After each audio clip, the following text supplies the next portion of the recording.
অধ্যায়কে বাড়িতে নিয়ে আসা হলো সন্ধ্যায়। আদিল, শাম্মী, রহমান চৌধুরী, শর্মিলা চৌধুরী সকলে আনন্দে আত্মহারা। কতদিন পরে ছেলেটা বাড়ি আসবে সেই আনন্দে শর্মিলা চৌধুরী উল্লাস করছিলেন, কিন্তু সেই উল্লাসে জলের ঝাপটা দিল তুন্নার কালো চেহারাটা। অধ্যায়ের সাথে গুটি গুটি পায়ে সদর দরজার সামনে এসে দাঁড়িয়েছে তুন্না। এই মেয়েটার সাথে সম্পর্কের ল্যাটা তো বহু আগেই চুকিয়ে দিতে চেয়েছিলেন তিনি, কিন্তু ভাগ্যের ফের এবং একমাত্র ছেলের অযাচিত জেদের কাছে হেরে গিয়েছেন। ভেবেছিলেন এবার এলিনার সাথে অধ্যায়ের বিয়ের বিষয়টি তুলবেন। এলিনা যে হসপিটালে প্রায়ই অধ্যায়কে দেখতে গিয়েছিল সেসব তথ্য অধ্যায়ের কানে ঢুকিয়ে এলিনার সাথে আবার সুসম্পর্ক গড়ে তুলবেন। সুন্দরী আসক্ত প্রেমিকা রেখে অধ্যায় নিশ্চয়ই এই কালো মেয়েটির প্রতি ঝুঁকবে না, কিন্তু পরিস্থিতি তো অনুকূলে নেই। শর্মিলা চৌধুরীর মনটা হঠাৎ ভার হয়ে গেল। মুখ কালো করে তিনি এগিয়ে গেলেন অধ্যায়ের দিকে। ক্ষুব্ধ কণ্ঠে বললেন, এই মেয়েটা এখানে কেন?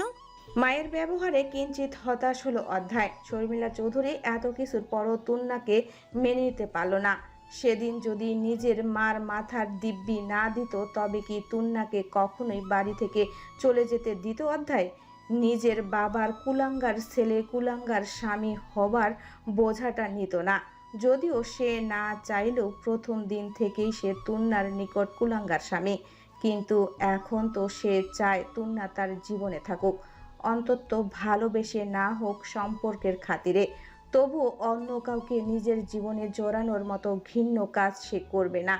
এ জীবনে অনেক সুন্দরী মেয়ের সাথে প্রেম করেছে সে, আর নয় এবার একটা শ্যামকন্যার সাথে না হয় সংসার করবে, ক্ষতি কি? মায়ের তাচ্ছিল্যের কথায় তীব্র প্রতিবাদ করে অধ্যায় বলে উঠল, এখানে থাকবে না তো কোথায় থাকবে? শর্মিলা চৌধুরী ক্রুদ্ধ এবং আশ্চর্য মিশ্রণে প্রতিক্রিয়ায় ক্ষোভ ঝাড়লেন। কোথায় থাকবে মানে? আগে যেখানে থাকতো সেখানেই থাকবে। এখানে ওর কি কাজ? আমরা আসি, তোমার দেখভাল করব। ওই মেয়েকে তো এই বাড়িতে কোনো প্রয়োজন নেই। অধ্যায় হাসল। তার দরজার সামনে দাঁড়িয়ে এসব আলোচনা করতে কষ্ট হচ্ছে। সে তুন্নার হাতটা শক্ত করে ধরে এগিয়ে গিয়ে সোফায় বসল। জড়তা আর কোণঠায় মাটিতে মিশে যেতে ইচ্ছা করছে তুন্নার। এখানে থেকে অপমান সহ্য করার কোনো মানে নেই। এ বাড়িতে পা রেখেই তুন্নার বুকের ভেতরটা হু হু করে উঠেছে। এই সেই বাড়ি যেখানে থেকে একদিন তাকে কেবল এক প্রস্ত পোশাকে এক বুক অপমান নিয়ে বেরিয়ে যেতে হয়েছিল। সেই দিন শাশুড়ির তীক্ষ্ণ বাক্যবাণ আর স্বামীর উদাসীনতা তার অস্তিত্বকে ধুলোয় মিশিয়ে দিয়েছিল। আজ সেই একই চৌকাঠে পা রাখতে গিয়ে তার পা দুটো পাথরের মতো ভারী হয়ে এসেছিল। ইচ্ছে করছিল ছুটে পালিয়ে যেতে, কিন্তু সে চলে যাবে। অধ্যায় তার হাত শক্ত করে ধরে রেখেছে।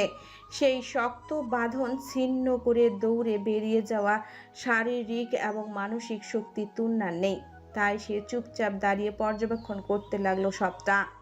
রহমান চৌধুরী আজ সবটা ছেলের হাতে ছেড়ে দিলেন। নিজের স্ত্রীর পক্ষে আজ যদি অধ্যায় গলা তুলে কথা না বলে তবে তিনি তুন্নাকে স্বেচ্ছায় এই বাঁধন থেকে মুক্ত করে দিবেন। যেভাবে জোরপূর্বক বিয়ে দিয়েছিলেন তেমন ভাবেই সম্পর্ক ছিন্ন করে দিবেন। স্বামী এগিয়ে গিয়ে শর্মিলা চৌধুরীকে বললেন, কি বলছো আম্মু? মাত্র ওরা বাড়িতে এসেছে, এখনই অশান্তি কেন করছো? আমি অশান্তি করছি? আমি? এই মেয়েটা হচ্ছে সকল অশান্তির মূল। তেতে উঠলেন শর্মিলা চৌধুরী। তুন্নার দিকে আঙ্গুল তুলে কথাটা বললেন তিনি। স্বামী চাপা স্বরে বলল, আম্মু প্লিজ, ভাইয়া অসুস্থ, দয়া করে সিন ক্রিয়েট করো না।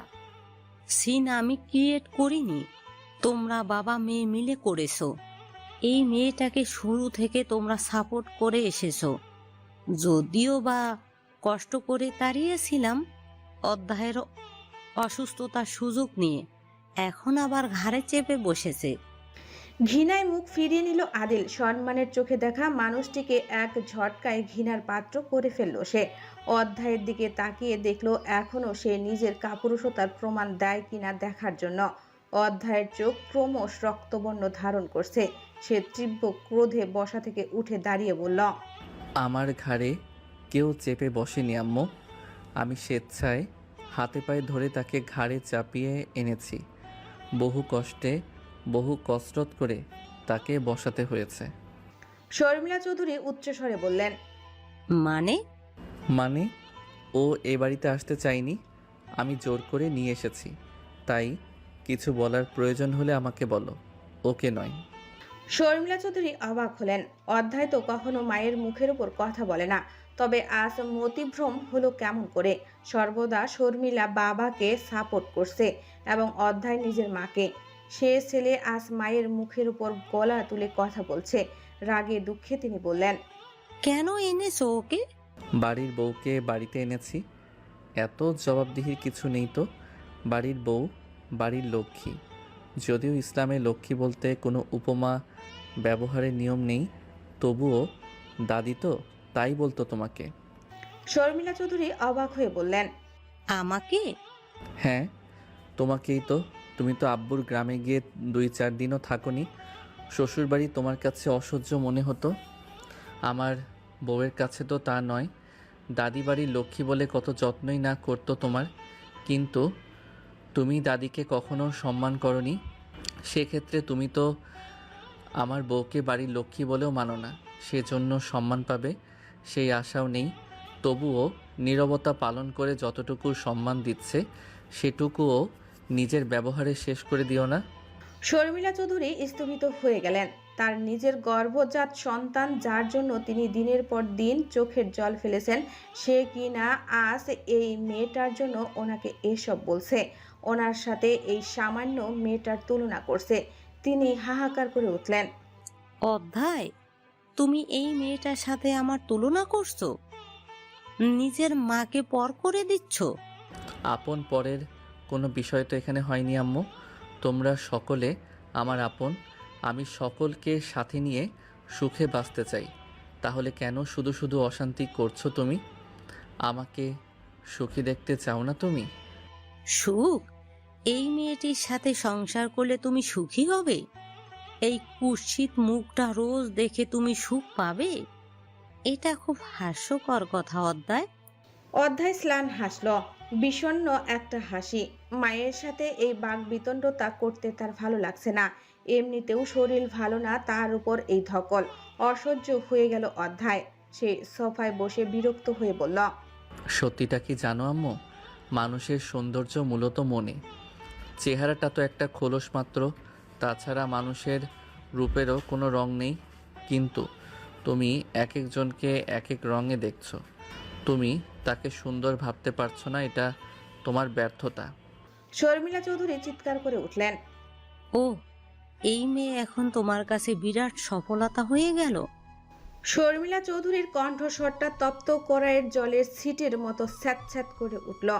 ওইটুকু একটা প্রশ্নে শুধু সে প্রশ্ন ছিল তা নয়, ছিল একরাশ অবজ্ঞা আর বহুদিনের সযত্নে লালিত আভিজাত্যের দম্ভ। তন্না মাথা নিচু করে দাঁড়িয়ে রইল। আসলে এ বাড়িতে পা রাখার মুহূর্ত থেকেই সে জেনে গিয়েছে এই বাড়িতে তার জন্য সুসজ্জিত সংসারের ব্যবস্থা নেই। তবু মানুষের মন বড় বিচিত্র। একবার লাঞ্ছিত হয়েও সে বারবার কেন যে আগুনের দিকেই হাত বাড়াতে চায়, তা তন্নার নিজেরই অগোচর। অধ্যায় মায়ের কণ্ঠের ঝাঁজ হজম করে নিয়ে ধীর স্থিরভাবে বলল, আমি তা মিন করিনি আম্মু। আমি বলেছি আমি খুব ভুল ছিলাম। গায়ের রং দিয়ে মানুষকে বিচার করেছি আমরা, কিন্তু তা করা তো উচিত নয়। আচ্ছা আম্মু, এই যে আমার গালের কাটা দাগগুলো খুব বিশ্রী, তাই না? ব্যান্ডেজ সরিয়ে দিলে ভীষণ রকম বাজে দেখায়।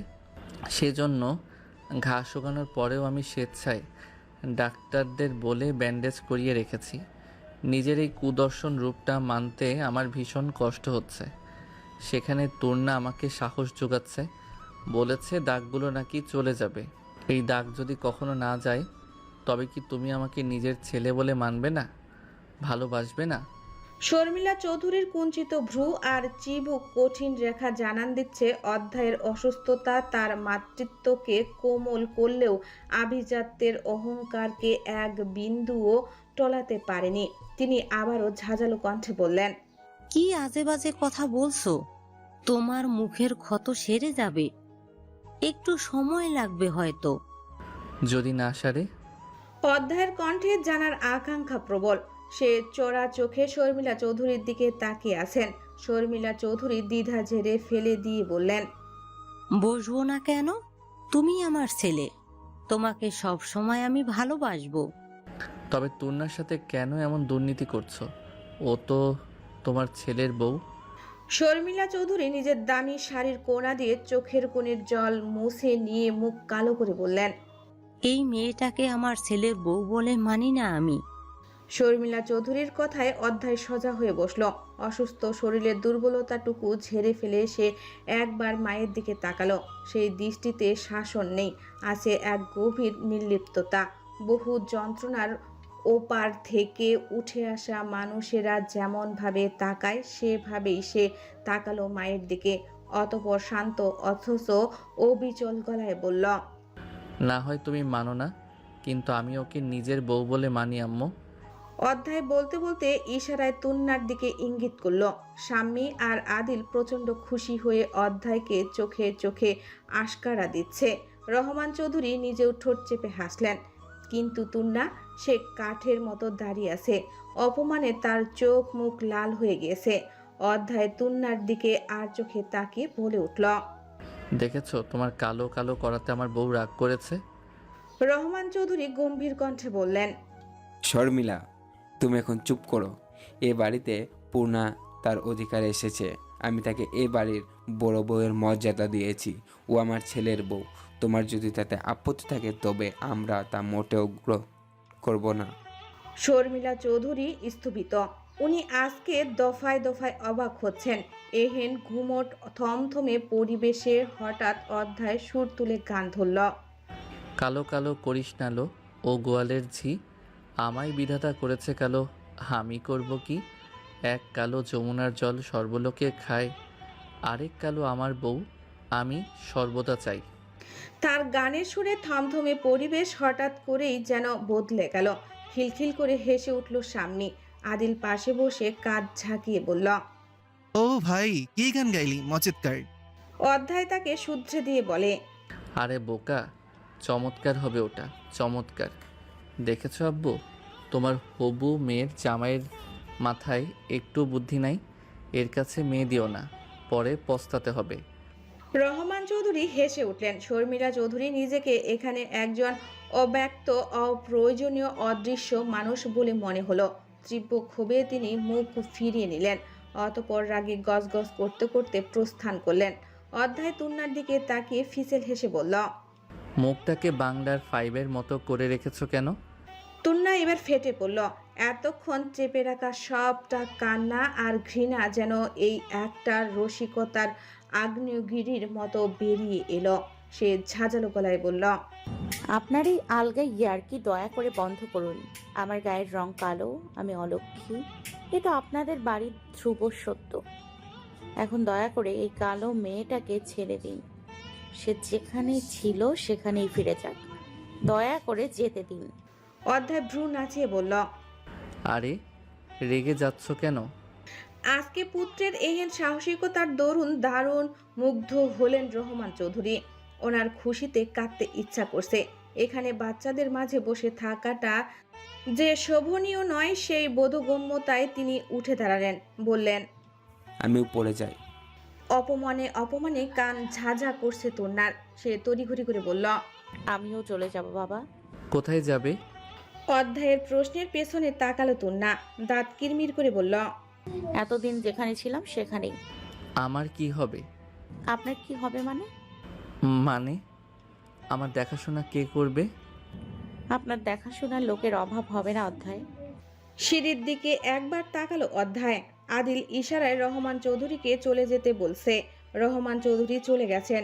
সেই দৃশ্য দেখে নিয়ে অধ্যায় বলে উঠল, আমার একটা বউয়ের অভাব পড়বে। এখন আপনি কি চাইছেন?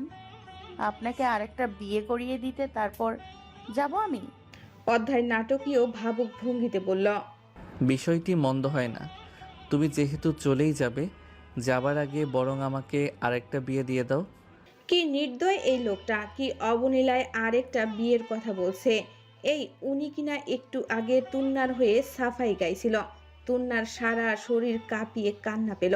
সেই কান্না লুকিয়ে সে দৃঢ় কণ্ঠে বলল, আপনি কি ভাবছেন আপনার ওই দু একটা সস্তা কথা আমাকে সব ভুলিয়ে দেবে? আমি জেলাস ফিল করব? আপনি ভুল ভাবছেন অধ্যায়। আমি ভালোই বুঝতে পারছি আপনি নিজের একাকিত্ব ঘোচাতে আমাকে ঢাল হিসেবে ব্যবহার করছেন। একাকিত্ব ঘোচাতে বউকে ব্যবহার করা অন্যায় কিছু নয়।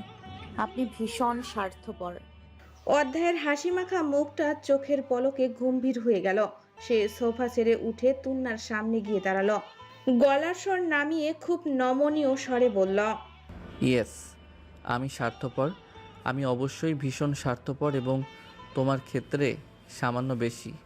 আকাশে মস্ত বড় শুল্কা দ্বাদশীর চাঁদ উঠেছে। রূপলি আলোয় ভেসে যাচ্ছে চরাচর, যেন কেউ মুঠো ভরে সাদা জ্যোৎস্না ছিটিয়ে দিয়েছে পৃথিবীর বুকে। এত সুন্দর জ্যোৎস্নাকে ভয়ঙ্করী জ্যোৎস্না বলে অভিহিত করতে ইচ্ছা করছে তুন্নার। ব্যালকনির রেলিং ধরে সে এক মনে চাঁদের দিকে তাকিয়ে আছে। আহা, কি সুন্দর! ওর জীবনটা এমন জ্যোৎস্নার মতো আলোকিত হয় না কেন? কেন এত অমানিসা তার জীবনে?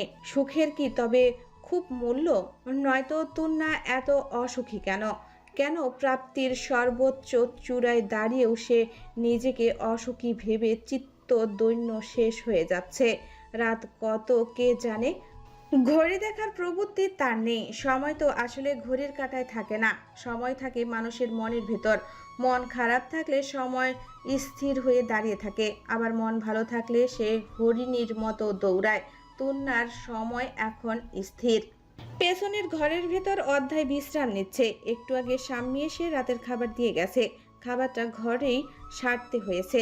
শর্মিলা চৌধুরী সেই যে ঘরের দৌড় এঁটেছেন, সেই বদ্ধ ঘর থেকে বের হওয়ার সামান্যতম ইচ্ছাও বোধহয় ওনার নেই। তুন্না অবশ্য সে সব নিয়ে চিন্তিত নয়। সে আজ এসেছে, আবার কাল চলে যাবে। পর হয়ে ঘরের খবর রাখার কি এত প্রয়োজন তার? যার স্বামীর ভাগ্য ভালো নয়, তার আবার শ্বশুর ঘর থাকার চিন্তা চেতনা কি? তবুও স্বামীরূপী আসামিটা খাওয়ার সময় খুব চেষ্টা করছিল তুন্নার সাথে নানাবিধ আলোচনা করতে। তুন্না আগ্রহ দেখায়নি। সে পাথরের মতো মুখ করেছিল। পাথরের সাথে রসিকতা কিংবা আলোচনা কিছুই চলে না। সেজন্য অগত্যা থেমে গিয়েছিল অধ্যায়।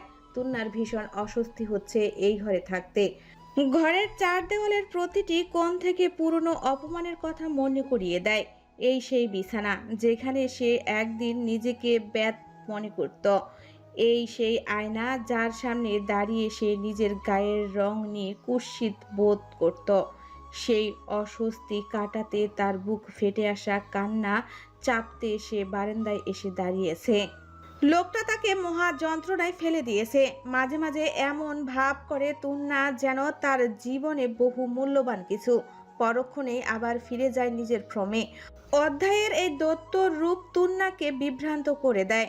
সে কি সত্যি বদলে গেছে, নাকি এটা তার নতুন কোনো খেয়াল? তুন্না বুঝতে পারে না।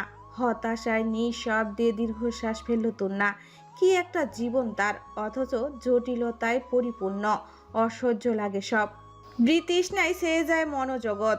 পেছন থেকে একটা মৃদু পায়ের শব্দ পাওয়া গেল। তুন্না তাকালো না। না তাকিয়েই বুঝলো অধ্যায় এসেছে। গায়ের উপর একটা পাতলা চাদর জড়িয়ে দুর্বল শরীর নিয়ে সে এসে রেলিংয়ের পাশে দাঁড়ালো। তুন্না একটু সরে দাঁড়ালো, দূরত্ব বজায় রাখার আপ্রাণ চেষ্টা করলো যেন। তা দেখে মৃদু হাসলো অধ্যায়। অতঃপর আকাশের দিকে তাকিয়ে একটা দীর্ঘশ্বাস ফেলল। শান্ত গলায় বলল, এখানে দাঁড়িয়ে আছো কেন শ্যামাঙ্গিনী? শ্যামাঙ্গিনী? আজ কত সম্বন্ধনের বাহার। এই সম্বন্ধন যদি প্রথম দিন থেকে করত, তবে কি সম্পর্কের মাঝে এত জটিলতা আসতো? তুন্না তো নিজেরই সবটা উজাড় করে ভালোবাসতো এই মানুষটাকে। যদি একটু ভালোবাসা নিয়ে তুন্নার দুয়ারে দাঁড়াতো, তবে তুন্না যে এক পৃথিবী ভালোবাসা ফিরিয়ে দিত তাকে। আজ অধ্যায়ের এসব সম্বন্ধ প্রহসনের মতো ঠেকছে তার নিকট। সে নিষ্প্রভ গলায় জবাব দিল, ঘুম আসছে না। ঘুম আসছে না? নাকি আমার পাশে ঘুমাতে অস্বস্তি হচ্ছে?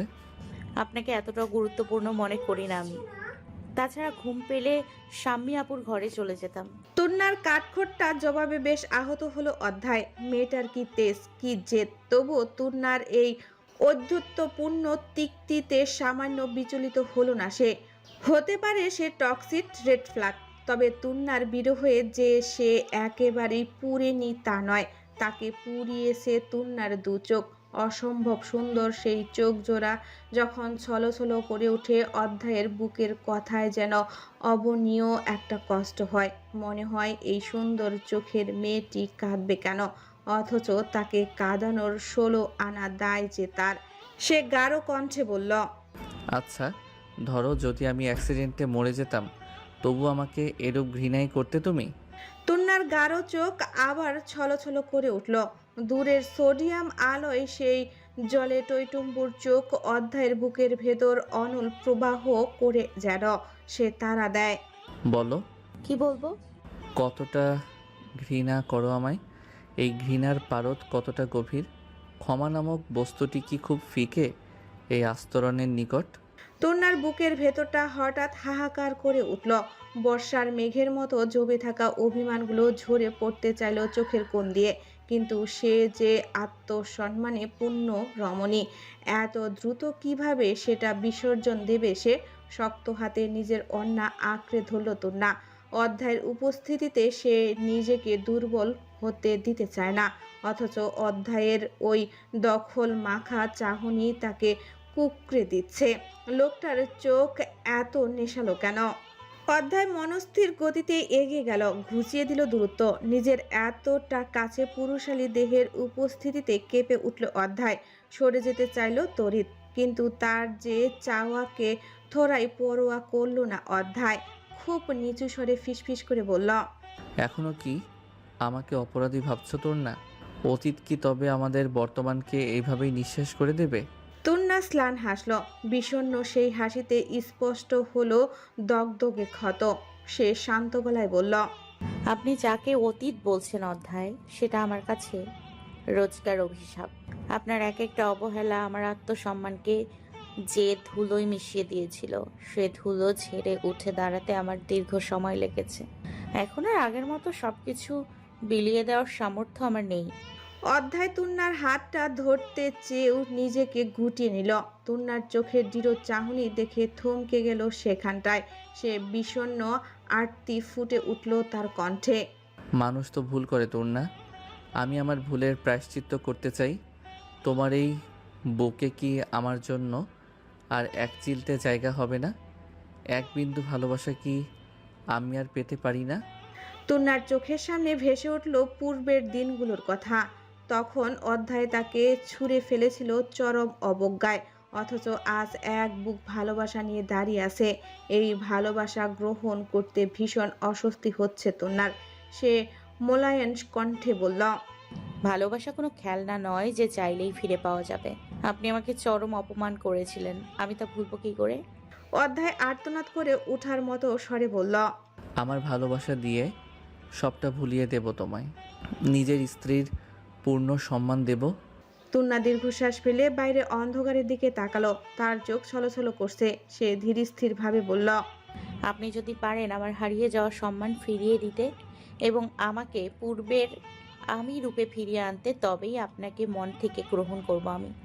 অসম্ভবকে সম্ভব করার ক্ষমতা কি আপনার আছে? অধ্যায় দৃঢ় কণ্ঠে জবাব দিল, যদি আমার প্রাণও বাজি রাখতে হয় আমি রাখবো। প্রাণটুকু নিয়ে সুস্থভাবে বাঁচুন না, আমাকে কেন জড়াচ্ছেন? যে জীবনের তুলনা নেই, সেই ভীষণ ভীষণ প্রাণশূন্য, তাকে তুমি জানো শ্যামাঙ্গিনী? অধ্যায়ের গাঢ় গলায় বলা এসব প্রেমময় বাক্য ভীষণ অসহ্য ঠেকে তুন্নার নিকট। নিজেকে আলগোছে দূরে সরিয়ে নিল তুন্না। নিজেদের মাঝে দূরত্ব বাড়িয়ে ফের চাঁদের দিকে মনোযোগ দিল সে। অধ্যায় বাঁকা হেসে শুধালো, যার চাঁদের মতো একটা বর আছে, সে এই বাহিরের চাঁদ কেন দেখে আমি বুঝি না। নিজেকে এতটা অবহেলিত দেখতে মোটেও ভালো লাগে না আমার। ওই বেটার চাঁদের উপর ঈর্ষা হচ্ছে আমার। অতঃপর চাঁদের দিকে আঙ্গুল তাক করে বলল, এই বেটা, এই তোর কি বউ নাই? আমার বউ আমাকে প্রেমময় দৃষ্টিতে দেখবে, তোকে কেন দেখছে? তোর থেকে কি আমি কম সুন্দর নাকি? এসব অহেতুক ছেলেমানুষি দেখে তুন্নার হাসি পায়। নিজের হাসিটা খুব কষ্টে দমন করে সে। এখন যদি এমন করে হাসাহাসি করে তবে এই লোকটা আরও চারটে অবান্তর কথা বলবে, এসব শুনতে আগ্রহী নয় তুন্না। সে নির্বিকার গলায় বলল। আপনি এখনো ঘুমাননি কেন? ডাক্তার আপনাকে বিশ্রাম নিতে বলেছে। অধ্যায় মৃদু হেসে বলল। বিশ্রাম তো নিচ্ছি। চোখের বিশ্রাম মানে ঘুম, আর মনের বিশ্রাম মানে প্রিয় মানুষের পাশে দাঁড়িয়ে আকাশ দেখা। আমি এখন দ্বিতীয় পদ্ধতিতে বিশ্রাম নিচ্ছি। তুন্না তীক্ষ্ণ দৃষ্টিতে তাকালো। প্রেম উতলে উঠছে একেবারে। তার ইচ্ছা করছে এই বেটাকে ইচ্ছা মতো কেলানি দিয়ে জিজ্ঞেস করতে। শালা খাটাস, তোর এত প্রেম আগে কোথায় ছিল? নাটক হচ্ছে এখন, ঢং করছো ঢং। তোমার এসব ঢং দেখে গা পিত্তি জ্বলে যাচ্ছে আমার। শালা বদমাস, তোমার কি মতলব জানি না আমি? তুমি চাইছো তোমার ওই ছোকরুটে মায়ের সাথে এক বাড়িতে থেকে যাই আমি? পাগল নাকি আমি? কাল সকালেই চলে যাব। তোমার প্রেম বস্তা ভরে বুড়িগঙ্গায় নিয়ে ফেলে দাও। কিন্তু মনের কথাটা কণ্ঠনালী অবধি এসেই আটকে গেল। সেটাকে চেয়েও ঠেলে বের করতে পারল না তুন্না। তার চিরশত্রু হচ্ছে তার মন। এই মনটা অন্যকে কথা শোনাতে বড্ড কাঁচা। সারাক্ষণ ভাবে, আরে এতে তো উনি কষ্ট পাবেন, তা পাক একটু কষ্ট। তুন্নাকে কষ্ট দেবার বেলায় তো সে হুঁশ কারো ছিল না। এখন এই বেহেয়া মন অন্যদের কথা এত চিন্তা কেন করে? দয়ার শরীর নিয়ে যত মুশকিল তুন্নার। সে ঠোঁট উল্টিয়ে বলল। আপনার এসব কাব্যিক কথা অন্য কারোর জন্য তুলে রাখুন। আমার উপর এসবের কোনো প্রভাব পড়বে না। পড়বে পড়বে, অবশ্যই পড়বে। চ্যালেঞ্জ করছেন? অধ্যায় আকাশের দিকে তাকিয়ে বলল। মানুষ যখন রেগে যায় তখন সে নিজেকে আড়াল করার জন্য চারপাশে মিথ্যে ভ্রম তৈরি করে। তোমার এই রাগটা হচ্ছে সেই ভ্রম। তুন্না তিক্ত হাসলো, চিবিয়ে চিবিয়ে বলল। তার মানে আমি আপনার উপর রাগ করিনি, সে কথা বলতে চাইছেন? না শ্যাম সুন্দরী, তা কেন বলবো? তুমি ভীষণ রেগে আছো আমার উপর। শুরু হলো আবার গায়ের রং নিয়ে মশকরা। আহা, ভুল বুঝছো কেন? ভুল নয়, একমাত্র আমি আপনাকে ঠিক বুঝেছি। ঠিক কি কি বুঝেছো? অধ্যায়ের কণ্ঠস্বর গাঢ় হলো। কিসের যেন আকুতি সেই কণ্ঠে, অথচ বলছে খুব সাধারণ কথা। এতে এমন কোনো কামনার ইঙ্গিত নেই, নেই প্রেয়সীকে কাছে পাবার তাড়না। তবুও তুন্নার কাছে কেমন যেন অস্বস্তিকর লাগলো। সে অতিষ্ঠ হবার ভঙ্গিতে জবাব দিল। আপনি একটা অসভ্য, অভদ্র, স্বার্থপর, খারাপ চরিত্রের পুরুষ, যার শরীরের রন্ধ্রে রন্ধ্রে ঢুকে আছে নারী দেহের লোভ। ছি। বলে আটকে উঠল অধ্যায়। দু কানে আঙ্গুল দিয়ে খুব ক্যাজুয়াল ভঙ্গিতে বলল। হাজারটা প্রেম করলেও এখনো পাক্কা ভার্জিন আমি। কোনো মেয়ে মানুষকে ছুঁইনি। হ্যাঁ, দুই একবার চুমুটুমু খেয়েছি অবশ্য। খুব সাধারণ স্বীকারোক্তি, অথচ তুন্নার বুকটা দুমড়ে মুচড়ে গেল যেন। এই সত্যটা বলার খুব কি প্রয়োজন ছিল? তুন্না তো জানতে চায়নি, তবে কেন নিজের স্বামী অন্য কাউকে চুমু খেয়েছে এই তথ্য গোলাবাজি করে আনার বর্ণনা করছে। লোকটার লজ্জা নেই, বেহেয়া, নির্লিপ্ত, অসভ্য, শয়তান, দুশ্চরিত্র এবং এছাড়া যত প্রকারের ধিক্কার বাণী আছে সবটাই মনে মনে উচ্চারণ করল তুন্না। অতঃপর তেতে উঠে ঝাঁঝালো স্বরে বলল। তা বাকিটুকু বাদ রাখলেন কেন? বেড শেয়ার অব্দি গেলেই পারতেন। অধ্যায় আকাশের দিকে তাকিয়ে ভাবুক কণ্ঠে বলে ওঠে। শুধুমাত্র বউয়ের সাথে বেড শেয়ার করবো বলে আজ অবধি কোনো রমণীর সাথে এক বিছানায় ঘুমাইনি। তুন্না নিজের কণ্ঠস্বরকে অনেকখানি খাদে নামিয়ে অদ্ভুত ভঙ্গি করে ছুড়ে দিল একটা ঘৃণার মোড়া বাক্য। এসব শোনার পরেও আপনি আশা রাখেন আমি আপনাকে ক্ষমা করে একসাথে সংসার করব? সংসার তো একা একা করা যায় না, তাই একসাথেই করতে হয়। আপনার সাথে সংসার করব না আমি। আমি জানি তুমি আমাকে ক্ষমা করে দেবে, এতটুকু বড় মনের অধিকারী তুমি। তুন্নার গলার কাছে কি যেন একটা দলা পাকিয়ে এলো, কান্না পেল ভীষণ। সে মুখ ফিরিয়ে নিয়ে বলল। আপনি ভীষণ স্বার্থপর। নিজের অপরাধ ঢাকতে এখন আমাকে মহিষই বানানোর চেষ্টা করছেন। অধ্যায় হাসলো, খুব সহজ স্বাভাবিক হাসি। পকেটে হাত ঢুকিয়ে ভ্রু নাচিয়ে বলল। আমি তো আগেই স্বীকার করেছি আমি স্বার্থপর। স্বার্থপর না হলে কি আর তোমাকে এই নরকে টেনে আনি? আমি জানি তুমি আমাকে সহ্য করতে পারছো না, তবু আমি তোমাকে চাই। কারণ একা থাকা যায়, কিন্তু নিঃসঙ্গ থাকা যায় না। আমি আর নিঃসঙ্গ হতে চাই না তুন্না। তুন্না কিছু বলল না। নিঝুম রাতে দূরে কোথাও একটা রাতচোরা পাখি ডাকছে বোধহয়। তুন্না মনোযোগ দিয়ে তা শোনার চেষ্টা করলো। একাগ্রভাবে সেই ভাবনায় ডুবতে গিয়ে তুন্নার মনে হলো মানুষ বোধহয় আসলেই মায়ার জালে বন্দী। যে জাল সে নিজে ছিঁড়তে চায় সেই জালের বাঁধনেই সে শেষ পর্যন্ত আষ্টে পিষ্টে জড়িয়ে যায়। অধ্যায় ফিসফিস করে বলল, রাত বাড়ছে, চলো ভেতরে যাই। বেশি জ্যোৎস্না দেখলে মানুষের মাথায় অসুখ হয়। এমনিতেই আমি অসুস্থ, তার উপর আমার বউ পাগল হয়ে যাক, তা আমি চাই না। তুন্না অধ্যায়ের প্রস্তাব নাকচ করে দিয়ে বলল, আপনি যান, আমি যাব না। কেন যাবে না কেন? ইচ্ছে করছে না। ইচ্ছে না করলেও যেতে হবে। অধ্যায়ে সে জোরালো কথাটা গায়ে ভাগলো না তুন্না। সে নক্ষত্র গুনতে ব্যস্ত হওয়ার ভান করলো, যেন তার পাশে দাঁড়ানো অধ্যায় চৌধুরী নামক ব্যক্তিটিকে সে চেনে না।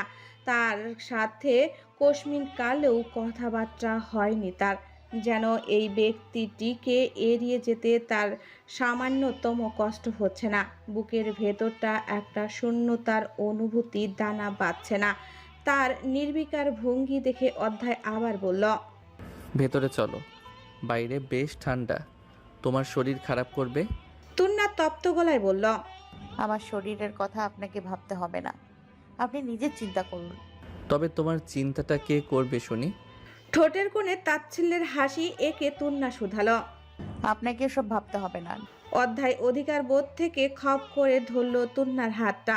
অসহায়ের মতো করে বলল, এত রাগ করে না তুন্না পাখি। আমি জানি এই বাড়িতে থাকতে তোমার কষ্ট হচ্ছে। আমার মায়ের কথাগুলো বিষের মতো লাগছে, কিন্তু বিশ্বাস করো আমি এবার থেকে তোমার ঢাল হয়ে দাঁড়াবো। তুন্না হাত ছাড়ানোর চেষ্টা করে বলল, ঢাল?